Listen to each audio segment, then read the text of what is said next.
This is CBC Here and Now.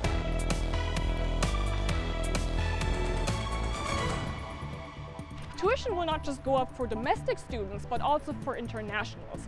Does that make the university less attractive for people from abroad? Some people say yes. Going home is a much more expensive ordeal compared to living in different parts of Canada because flights out of here are very expensive and also very rare. I'll have that story coming up on Here and Now. Well, temperatures over the next week or so are going to climb into the high 20s, and sometimes we could even see into the 30s. Anyone who's not directly involved in the Royal St. John's Regatta, we do ask that you stay home. The regatta races are a go. But spectators are a no. A different kind of regatta this year, one that is still weather dependent. Good evening and welcome to Here and Now. I'm Anthony Germain. And I'm Carolyn Stokes. Memorial University is hiking tuition, and it's not just for domestic students. Tuition for international students will almost double from $11,000 to $20,000. As Here and Now's Henrika Wilhelm reports, without the low fees, some say MUN and the province just aren't enough to hang on to or attract international students. Memorial says its new $20,000 tuition fee for international students is still competitive compared to other Canadian universities. But some students say other schools and cities have more to offer. While the cost of living in places like Halifax is slightly higher, you also do get to live in a bigger city, more diversity, more LGBTQ people, closer to mainland, so travel is cheaper because when you choose to come to Newfoundland, you're also committing to the fact that going home is a much more expensive ordeal compared to living in different parts of Canada because flights out of here are very expensive and also very rare.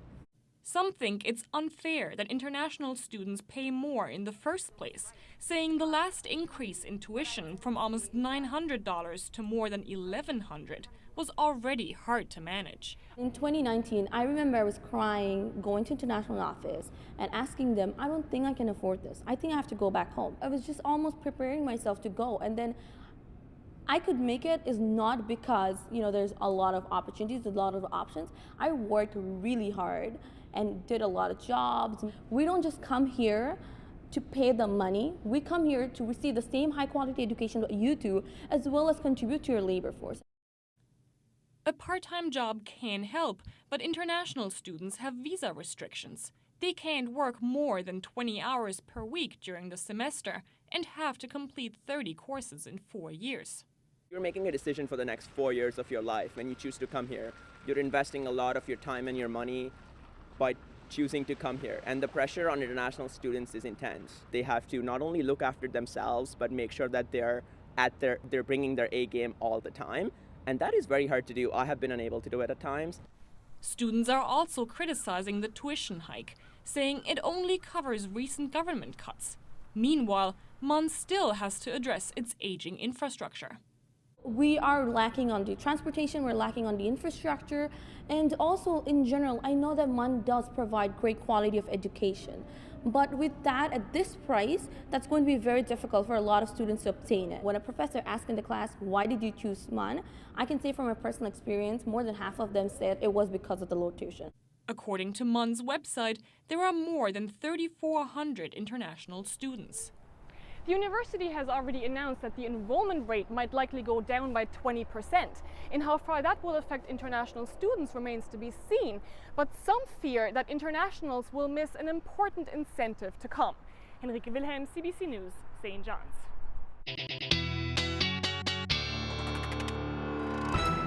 Well, over the weekend, Friday into Saturday, we saw that push of tropical moisture and lots of rain fell for parts of the northern peninsula. Daniels Harbor, 75.2 millimeters of rain. Number of areas seeing between 50 and 60 millimeters for the northern peninsula. And then down along the west coast, anywhere from 20 to 50 millimeters was the story over the weekend. Now, speaking of rain, we do have some heavy rain falling along with some thunderstorms through parts of central right now.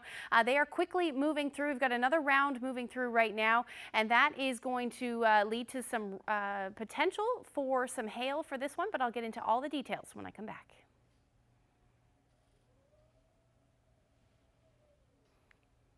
Thank you, Ashley. Well, we're all going to be paying attention, even more attention than usual, to Ashley's forecast in just a few weeks, because this province's and North America's oldest sporting event is back this summer.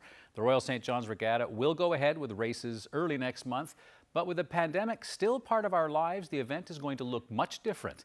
Here now, Terry Roberts reports. We'd love to bring everybody back, but it's just too unsafe at this stage.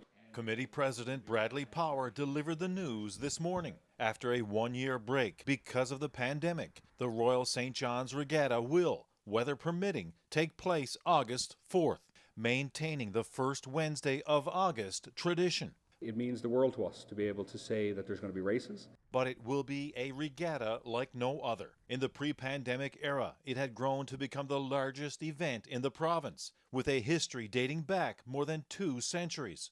However, the traditional Lakeside Garden Party, which attracts up to 50,000 people, is cancelled. No music, concessions, games of chance. So the dozens of businesses and charities typically present at Lakeside are shut out for a second year. Not have them here this year, I'm a little emotional about it, to be honest. And strict measures will be in place to ensure spectators are kept away. Anyone who's not directly involved in the Royal St. John's Regatta, we do ask that you stay home. The races will be live streamed online and carried by various media, and those who venture near the lake will be met by regatta ambassadors, perhaps even police officers, as public health measures are enforced. Even if a percentage of people showed up, we do recognize that there is a risk, and that's why we're implementing these measures. We're paying the rent, basically. It's a big blow for service groups like the St. John's Lions Club, up to half its yearly fundraising in a single day. We were hoping that it would go ahead because it's a big fundraiser for us. Anywhere from $5,000 to $20,000 we can make at the regatta on a single day. But the club is adapting, focusing more on bingo, flea markets. If we can't do it at the regatta, we'll have to find another place. That's all we can say. The regatta has many unique traditions. One of them, a volunteer committee based on lake conditions, gets to declare whether a civic holiday can proceed. But if the public is not welcome this year at the lake, why couldn't the civic holiday be moved to a Monday to allow for a long weekend? When your event is this old, change is not always easy. But it is the intent of all the partners to maintain the first Wednesday in August moving forward. As our motto says, let the races be governed by tradition, and that's our tradition. Terry Roberts, CBC News, St. John's. Well, there are now designated loading zones downtown for musicians playing shows to unload their gear. The spaces can also be used by delivery drivers. 9 downtown areas, including Ayers Cove, Duckworth Street, and George Street, were marked as designated loading zones after Music NL voiced their concerns about accessibility issues. Musicians and performers say the struggle to gain access to venues is certainly not new. They say the limited parking and loading spaces in the downtown area mean they frequently struggle to carry heavy equipment and instruments to downtown venues. Local musician Chris Ryan hopes the new spots will give him a break from getting parking tickets. There's always that opportunity to get tickets. I'm sure I'm not the only one in the past decade or so who's gotten more than $1,000 worth of tickets in accumulation. So I think it's just going to be great for convenience for everybody, and I think it's a real relief.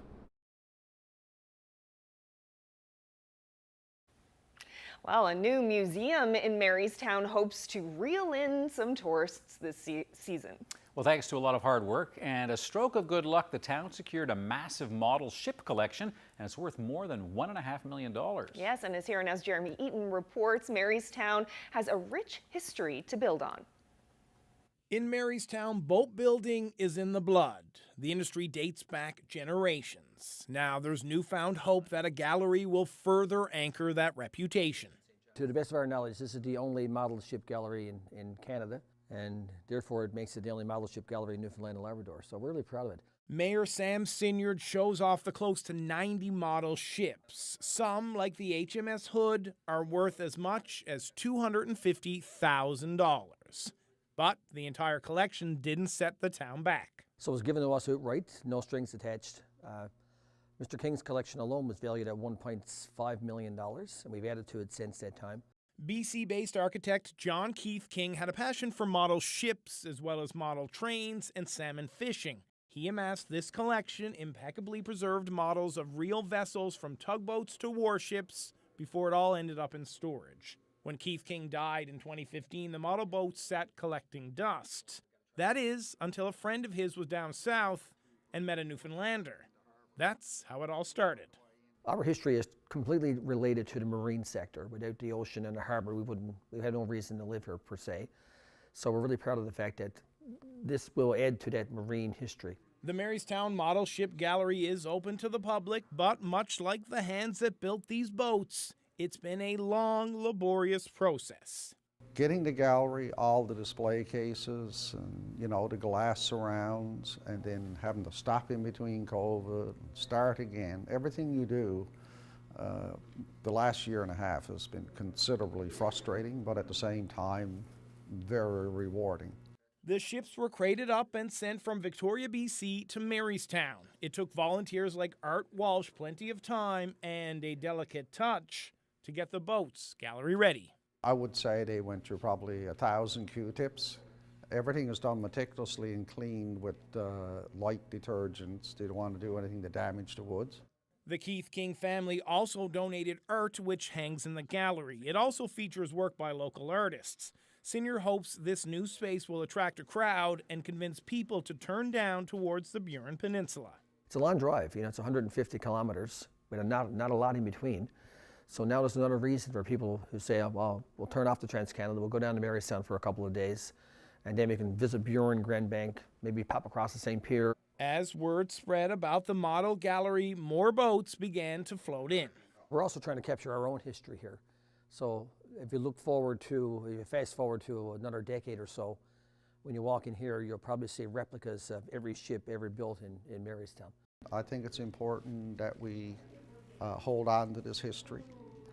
I think the most exciting thing we have about the gallery is the fact that we're going to build a history of shipbuilding in Marystown. I don't think people realize how big the history is here. There's no departure date in sight for this massive collection, which is great news for the family who donated it. A spokesperson says the family is over the moon that Keith King's boats are once again being appreciated by a community that understands the beauty of boat building. Jeremy Eaton, CBC News, Marystown. Well, here's someone who's probably familiar with the real-life versions of those ships. A Royal Navy veteran who served in the Second World War turned 100 this weekend, and he was given the royal treatment to celebrate. Bill Saunders was treated to cake and well wishes as a small crowd gathered in his driveway and a motorcade passed down his street. We spoke with Saunders and his granddaughter about the celebration.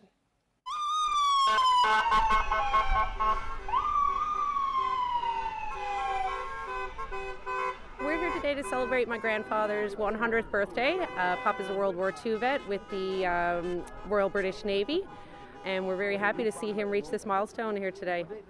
How does it feel to be turning 100? I don't feel any different than I did yesterday.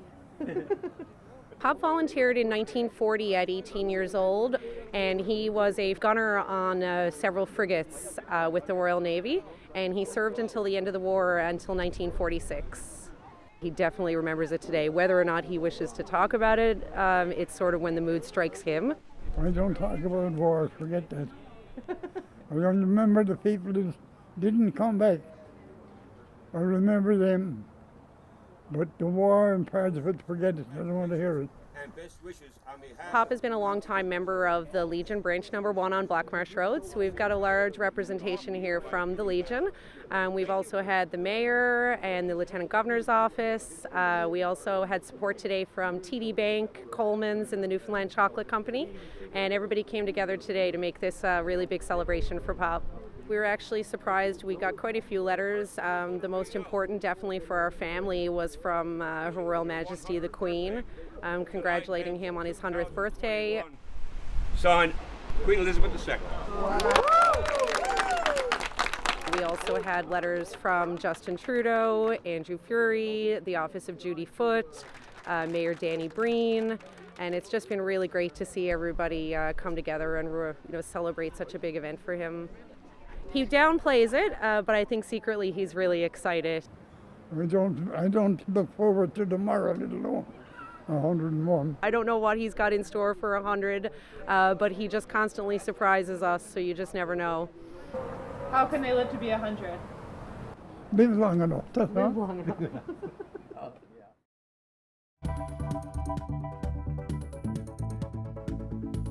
It turned out to be an absolutely beautiful day in the east. We do have some thunderstorms rolling through parts of central, even the northern Avalon. I'll get into all the details and what to expect over the next couple of days when I come back. Oh my God, I got it. She certainly did. Another orca whale sighting, this one near Bonavista. Yeah, more than one. We'll hear from the people who saw this show. And from DFO on this season's busy whale activity.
Time for a look at the weather. And Ashley, some good news for people who love the heat. Yeah, it's coming back, but here's one way to cool off.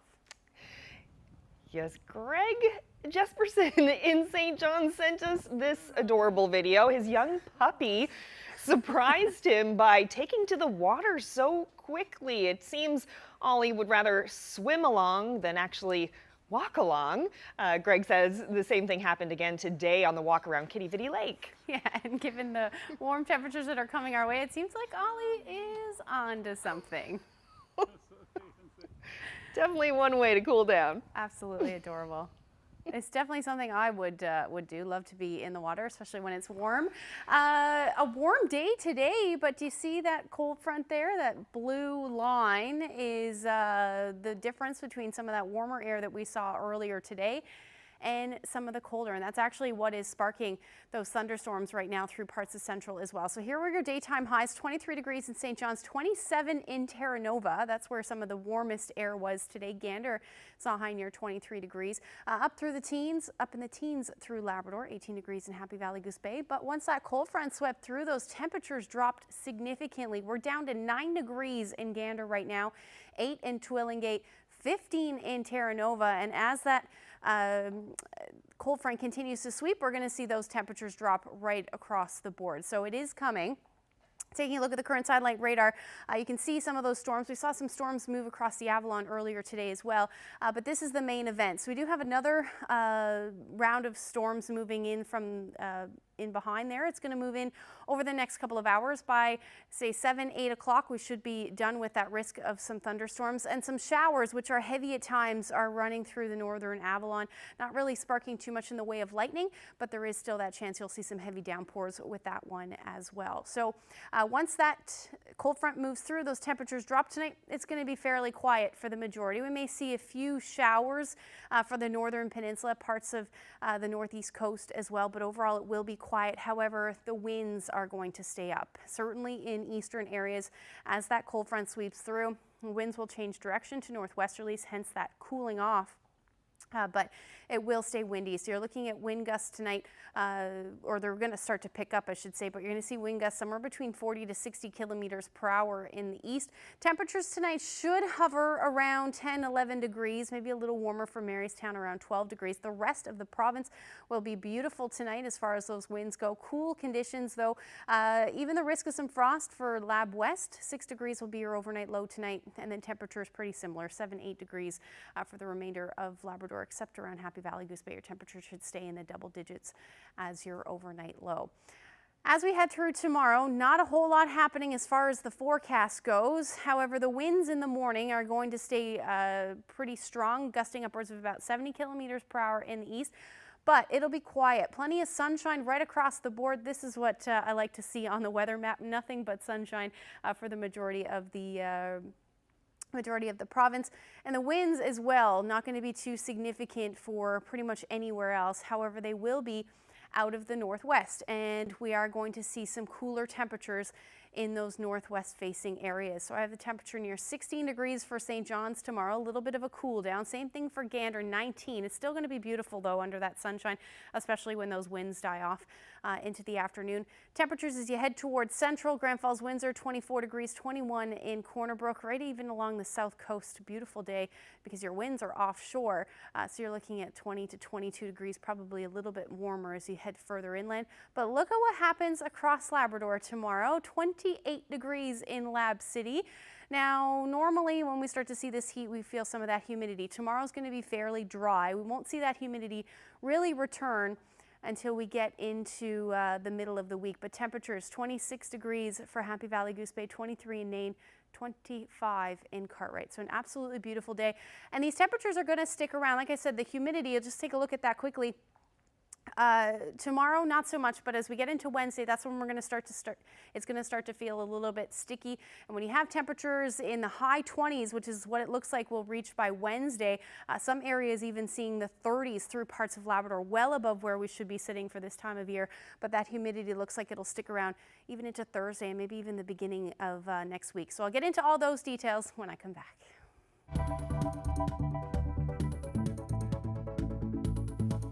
A pair of our colleagues that are flying a helicopter survey came over a huge group of killer whales off Ballina and into Trinity Bay, more than 30 killer whales, which is a record number for us. Next on Here and Now, yet another orca sighting to show you as Jack Lawson from DFO tells us about this year's whale activity.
Well, it certainly appears that this is shaping up to be the summer of the orca, with numerous sightings of large pods of the mighty black and white beauties. Yes, some of the largest pods in our recorded history, according to one DFO expert. We'll hear more about that in just a few minutes, but first we have more incredible orca video. Last week, we showed you a very close encounter.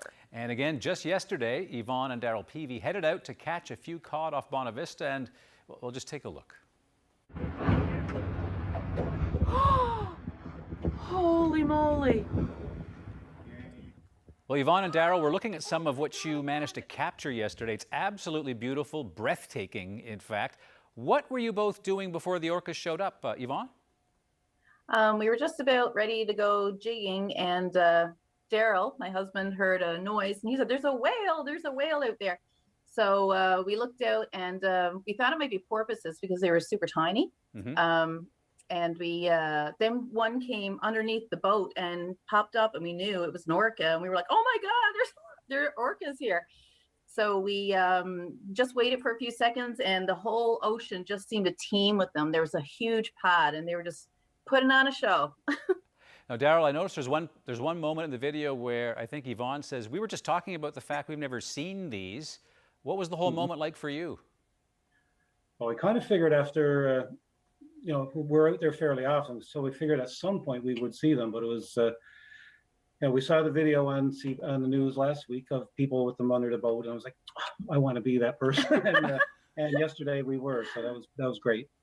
Yeah, unfortunately, we did not have to bleep out anything. This was a much cleaner video than the one we received last. When did you notice that there was more than just one orca? Because what's amazing with your video is just the sheer number of these amazing mammals. When did you sort of catch on to just what you were around, Yvonne? Well, like Yvonne said, we saw two little fins first. That's why I thought, and they were from a distance, so I thought it might have been porpoises. But then all of a sudden there were 6, 7, 8 fins, and the big couple from the big males were pretty impressive. And then they jumped, of course, and of course that was amazing. Yeah, they always jump for us. Yeah, the leaps were incredible. I mean, it's one thing usually we see the pods and the big fin of the large male leader of the pod, but to see those jumps, what did it feel like? What was your pulse? Well, we were on high alert. It was just the most remarkable thing to see, and they just kept doing it, and we didn't get all of the jumps. And I know I missed one in the shot because I kept panning back and forth trying to get everything. But it was such a thrill, and it was so close to shore, and to see Bonavista in the background and everything, it was just remarkable, beautiful. I know that you work in education, but have you thought of becoming a camera person? Because you have an amazingly steady hand, and you in fact tell your husband at one moment, okay, like back off, I'm trying to get the shot here. What were you what were you thinking as you could see through the phone what you were getting? I was a bit panicked because I wanted to make sure I got the most that I could get, and there was a good swell on too. So I was trying to keep my balance, not lose my phone, and make sure that Daryl and I didn't get into a racket while I was trying to videotape it. But yeah, it worked out perfectly. It was just too good of a moment to miss through poor cameramanship. Yeah, it's incredible. Now, to give your co-pilot his due, he did have to navigate while you were taking care of the videography, right? So, Daryl, how did you make sure that Yvonne was in the right way so you could really capture what you were seeing? I really didn't pay any attention to that. I just had the boat pointed towards the whales, and there was the reason why I was might have been telling her to move or to do something. There was another group on the other side of the boat, and I was trying to see which ones were doing the most camera worthy movements. But, so how many orcas do you think there were in total? I'd say probably 15 or 16. Oh, really? I underestimate it. Yeah. It's a lot. It's incredible. Well, listen, you two are probably the envy of the province right now. So you go out, you go out in the recreational cod fisher, and you come away with an even better fish story, or in this case, a dolphin mammal story. Congratulations. Pardon? We still got our fish. Did you? All of them? Yep. That sounds like one of the best days on the water anywhere yesterday. Congratulations, and thanks for your time this evening. Thank you. So every day off Bonavista at 3 o'clock sharp, there's this show you can catch, an incredible experience, and one that DFO whale researcher Jack Lawson is glad was caught on camera. Yes, Lawson studies and catalogs whale activity in our waters, and he says we've already set a record this season. I spoke with him about what he's seeing out there. Well, like every year, this is the time when all the whales that have been wintering in the southern climates come north to feed in our great breadbasket, which is around Newfoundland and Labrador. So we've had thousands of humpback whales, smaller numbers of fin whales, minke whales, and a lot of dolphins come into our waters, and people have probably seen them in places like St. Vincent's chasing capelin.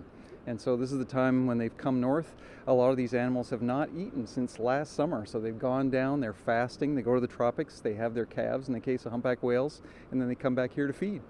Have you seen anything unusual this year in terms of numbers or species? Well, so far we've had the usual large influx of humpbacks come early, and we'll hopefully see more as they keep feeding on capelin. But interestingly, we've had some reports of killer whales on the west coast of Newfoundland a few days ago. And then just before I came here for this interview, a pair of our colleagues that are flying a helicopter survey came over a huge group of killer whales off Baleine and into Trinity Bay, more than 30 killer whales, which is a record number for us. Wow, how unusual is that? Well, the last time I went through the sightings records, it was in the early 70s when we had records of this many killer whales in one group. So this is a real unusually large group of killer whales in this area. Do you have any idea why so many killer whales are here this year? Well, usually like the humpbacks, they're here for food. So whether they're here to feed on capelin or are they fish-eating killer whales, we don't know. We had a few years ago, you might recall, a group of killer whales that was killing minke whales on the east coast. And so maybe we'll see that, I don't know, but it's a large group of killer whales. Well, I mean, these are very smart, long-lived predators, and they're very curious about everything.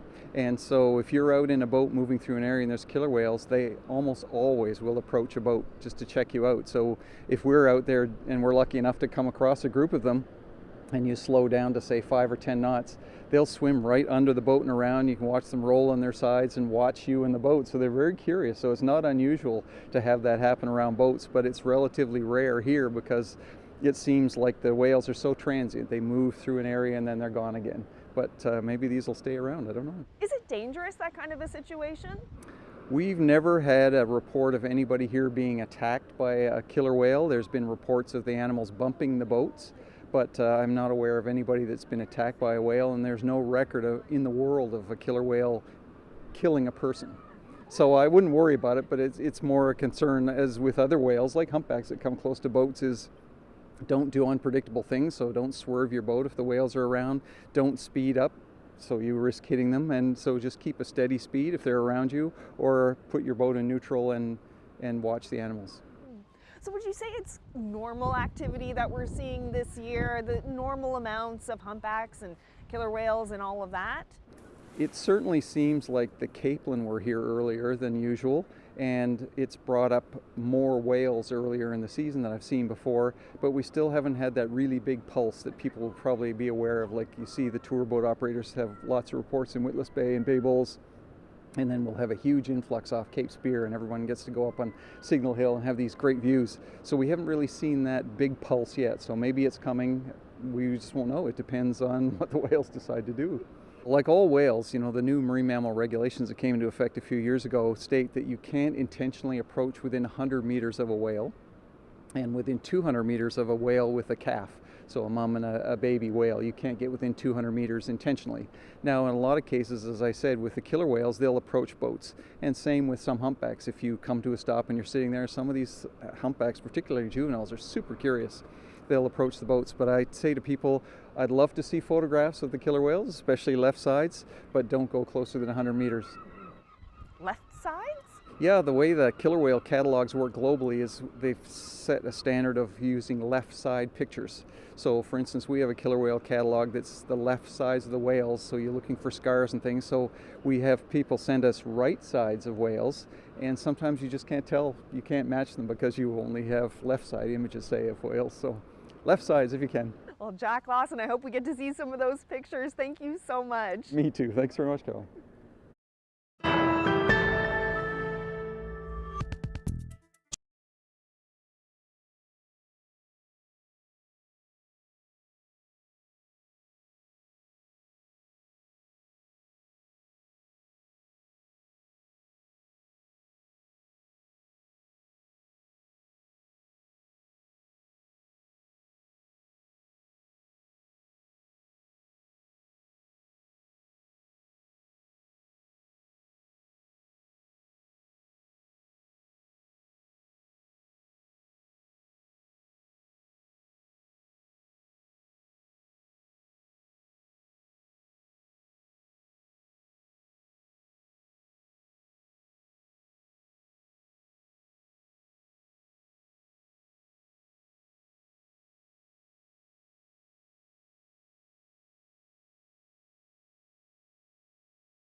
Welcome back.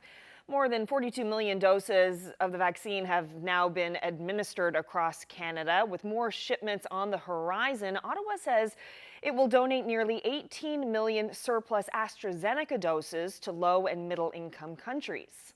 With close to 55 million vaccines in Canada, and with the demands of the provinces and territories for this vaccine being met, we are now in a position to donate these excess doses. It's part of Canada's commitment to the World Health Organization's Global Vaccine Sharing Initiative. Federal officials also announced a fundraising campaign partnership with UNICEF called Give-A-Vax. The government says it will match dollar for dollar donations by Canadians for up to a total of $10 million. The president of Cuba is blaming the United States and social media agitators for sparking a series of protest marches across the island. Thousands took to the streets in several cities across Cuba. They were protesting against pandemic restrictions and the pace of vaccinations. The island is dealing with an economic crisis and shortages of basic goods. U.S. President Joe Biden expressed support for the demonstrators. Now, there were a few arrests and scuffles, but no major confrontations. Well, turning now to sports. England's loss to Italy in the Euro Cup was a heartbreaker for fans. Still sad after the weekend.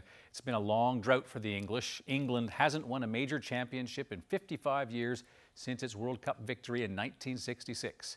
The CBC's Salima Shivji has more. On the pitch at game time, nerves all around, but on the English side, they're holding decades worth of anticipation.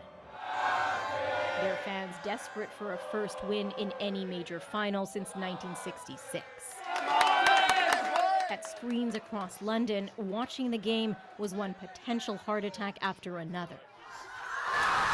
Even though fans here were feeling pretty confident after their team struck first within minutes of kickoff. We are buzzing. It's been such a long time coming. We've not been in the finals of anything since like 66, so yeah, it's massive. To be in a final and for it to be at Wembley won't happen again. The giddy anticipation and the party outside Wembley began hours before the game. Some fans without tickets even stormed the barriers, trying to push their way in before security intervened. And it's Luke Shaw! With scenes like these across the country, you'd be forgiven for thinking everyone was rooting for the English side. But in small pockets of London, loyalties were somewhat divided among Italians living in Britain. Italy, absolutely. But then I would be happy England too. I love England, but I love Italian football more. England is home for me at the moment, so you know there is a double side in me, but yeah, always Forza Italia. This is a problem, and it is in! And Italy got back into the match, tying it in the second half, leading to the dreaded finish for every fan, penalty shots. Huge responsibility on his young shoulders. The two sides even until the bitter end. Penalties proved to be the dagger in English hearts. Italy crowned European champions for the first time since 1968. England defeated and heartbroken. Her drought continues. Salima Shivji, CBC News, London. Well, bitterness over England's defeat has rekindled an old problem for British soccer: racism. Abuse has been hurled at the three players who missed their penalty shots. Gareth Southgate is England's coach and manager. They should be, and I think they are, incredibly proud of what they've done. For some of them to be abused is unforgivable, really. I know a lot of that has come from abroad. You know, the people that track those things have been able to explain that, but not all of it, and it's just not what we stand for. Bukayo Saka, Jadon Sancho and Marcus Rashford have been at the receiving end of the abuse. A mural of Rashford in Manchester was even defaced. Britain's Prime Minister says those responsible for the hate should be ashamed of themselves. Prince William echoed the sentiment, saying he's sickened by the behavior. Racism has long been a problem in soccer. The England team has been pushing back by taking a knee before every game during the tournament. Meanwhile, Italy's soccer heroes are back home after defeating England for the Euro Cup.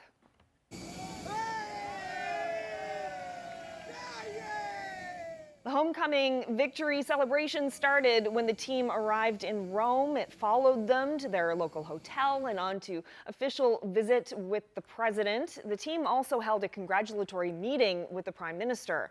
It's Italy's first European championship since 1968. Well, in just 11 days, the curtain goes up on the Summer Olympics in Tokyo, but the city has entered a state of emergency, the fourth it's declared in response to the pandemic. The CBC's Chris Corday has this report on what it will mean for the Games. Officials reported 950 new COVID cases in Tokyo on Saturday. The city hasn't seen the massive number of cases and deaths that a lot of major cities have, but infections have been rising here for 3 weeks, and less than 30% of Japanese people have received even one vaccine dose, so it's still a big concern.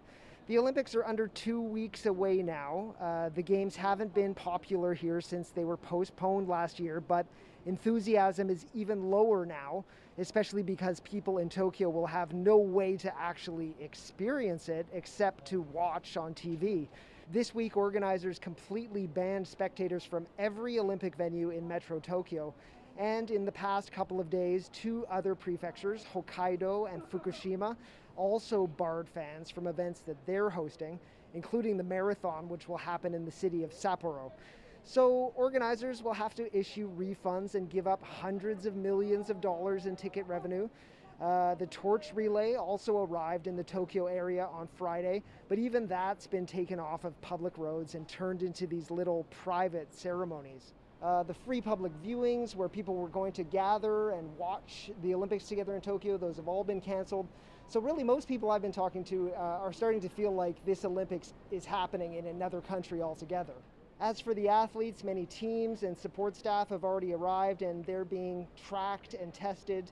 There have been a few positive cases among those who have arrived so far. The Athletes Village opens on Tuesday, so 12 days to go, but outside the Olympic bubble, the city is facing its 4th state of emergency since the beginning of the pandemic. Chris Corday, CBC News, Tokyo.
Well, in case you haven't noticed, this is the time of year where we tend to put the spotlight on the ocean, whale stories, as you've seen tonight. But we're going to head west for a moment, where ranching is the foundation for many families. Yes, the Thompsons have been doing it for 120 years, and one of their long-standing summer traditions is the cattle drive. CBC video producer Monty Kruger tagged along as John Thompson and his son made the trek to their summer pastures in the foothills of the Rockies, where the cattle will feed until it's time to head home in the fall. Better than working in an office for 8 and 10 hours a day. I'll probably do it till I can't. Well, I've been doing it for, probably 55, 60 years. And my sons have been with me since they were big enough to ride. I've been around it since I was a little kid. Just started out. Dad got me early when I was 2 or 3, just out there with the cows. Out there helping move cows. We trail our cattle up just because we find it's better than linering them. It's easier on the cattle, less stress. It's good for their feet to come on the road, and yeah, it's just tradition for us. Just 5 generations of doing it. It's about, 15 miles, maybe a little less. Move them slow and nice and easy. It's the low stress is the best way to move cattle. I just watch for open gates, down fences, keep the cows coming this way. It was supposed to be cooler today. It's not very cool. If it was 10 degrees cooler, calves would travel better. It's easier on them. The heat, they get warmed up because they have too much hair. Anytime there was a chance, if there was any water, we let them get a drink. We bring them up here just to get them off our land at home so it can recover. We can get hay crops off and all our farmland off. We bring them up here, and it's the best thing for this grass up here. It keeps the new grass coming, and that's what the elk and deer and all that want, that new growth. And we move them around from one area to another quite often, and so they don't graze one area right out. After the spring here, we'll get into more predators, bears and wolves, and cars on the road actually. We've lost more calves recently to getting hit on the road by cars. It costs quite a bit of money. So at least watch your speed when you're driving up here. Just enjoy the scenery. Just take her slow when you're driving up here. We have 2 full-time riders up here. They're up here 5 days a week, and they move them around, check fences, pack salt, and doctor anything that needs to be doctored. When it's the hardest is when we're calving, and you got to be out there 24/7 checking cows and calves and making sure nothing's sick and they're all up and going, and that's the most work. And then half the summer I spend haying so that I got feed for the winter. We generally go up about the second week in October and gather, and then we sort out, because there's 16 permit holders up here. So all the cattle get mixed up, and we have to sort out any strays, and we bring them into a field up here and then spend a couple of days sorting them out and then trail them out on the 15th of October. City people think everything just comes out of the store, but it has to start somewhere, and this is where it starts.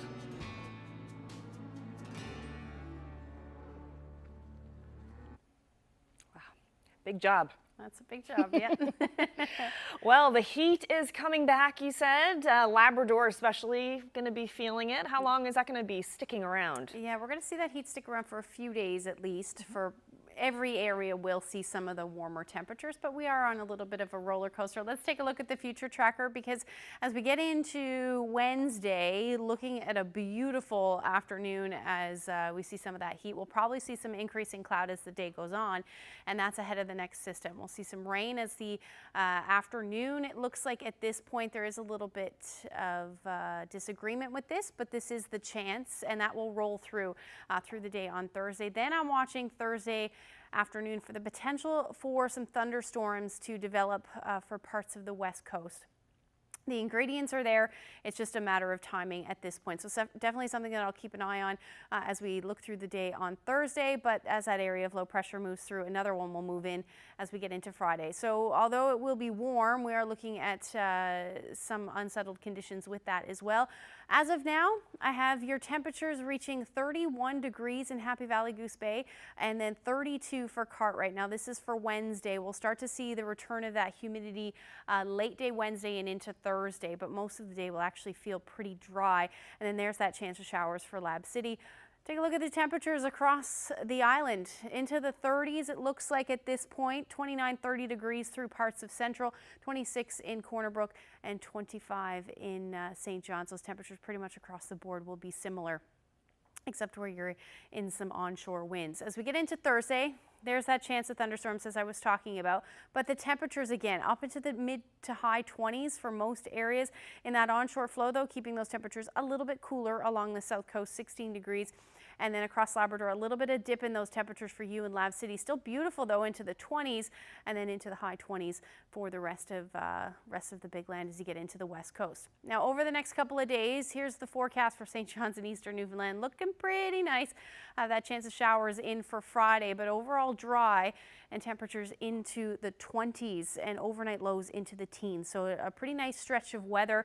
As you head towards Central, that's when things get a little bit unsettled on Thursday. Friday looking like a mix of sun and cloud, and then into Saturday that chance of showers will return, keeping things a little bit more cloudy through Central at this point. But yeah, temperatures 26 to 30 degrees for Central Newfoundland over the next couple of days, and then high 20s or mid 20s rather for the west as well. So across eastern Labrador, you're going to see your temperatures stay pretty mild through the week. A little bit unsettled conditions for Thursday and Saturday. The northern portion of Labrador, though, your temperatures are going to dip into the teens as we get towards the end of the week. And then for western Labrador, beautiful for you as well. Sunshine, nothing but sunshine Friday and Saturday, and temperatures into the 20s. Now, had to share this photo. Great shot there. Sunset and Capeland fishing. There, Wayne shared that one with me, and if you have any weather photos, especially ways to beat the heat over the next couple of days, send them to nlphotos@cbc.ca. Beautiful shot. Now, where is that? That was Portugal Cove, I believe. I can't remember. Somewhere by the ocean. Yeah, it's somewhere by the ocean. Lots. I can't remember exactly what. I should have wrote that down there, sorry. Beautiful shot, and I guess anyone who's on vacation this week picked a good week to be off. Yeah. So nice enjoy. mild temperatures, summer. Yeah. Lots of capelin around, as the whales have let us know this season. Still waiting to see one. I haven't even seen one yet. It's early. I know. I'll go out and find them. Well, thanks for joining us, everyone. Have a great night. Good night. See you tomorrow. Good night.